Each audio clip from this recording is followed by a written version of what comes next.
So ito yung lagay ng sabon namin. Yan.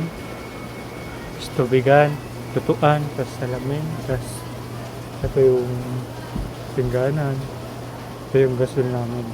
Tapos ito lang electric na namin sa ano kasi sira itong electric nito. Pagkainan namin, tapos lagay ng labahan namin, sapatos na ibigay sa akin. Tapos ito yung drawer na jam shop na. Ayan. Tapos may dalawa kaming hotdog na unan. Hindi pa maayos. Tapos yan. Ito yung helmet na hiram. Ito yung kutsyon namin guys. Putas na rin. Isang taon na kasi yan. Tapos ito yung bintana namin.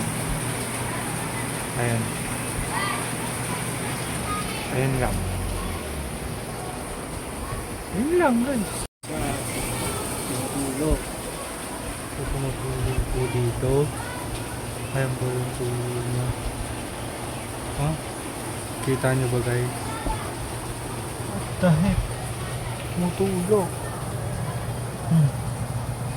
Pinalagyan ko lang ng basahan para hindi na tumulog. Sobrang lakas kasi ng ulan. Tingnan. Guys, sobrang lakas ng ulan. Kita nyo ba yan? Ito yung sinampayan namin. Yan. Tapos may mga sumasayo pa dun.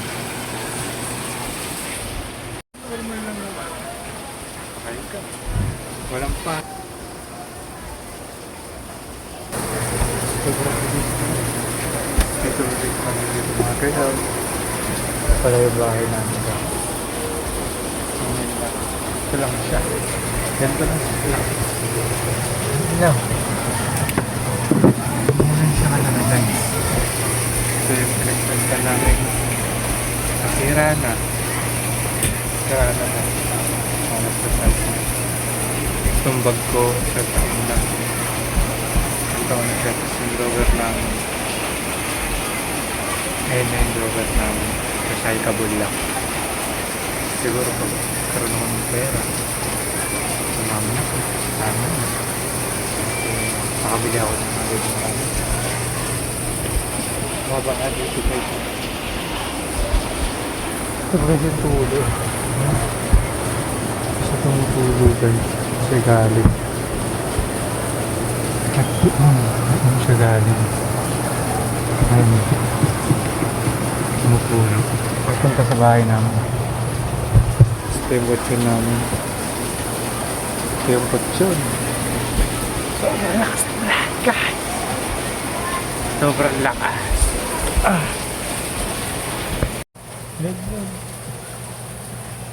What the fuck? Laglag siya. Wait lang. Panoorin niyo kung paano mag-set. Wait lang.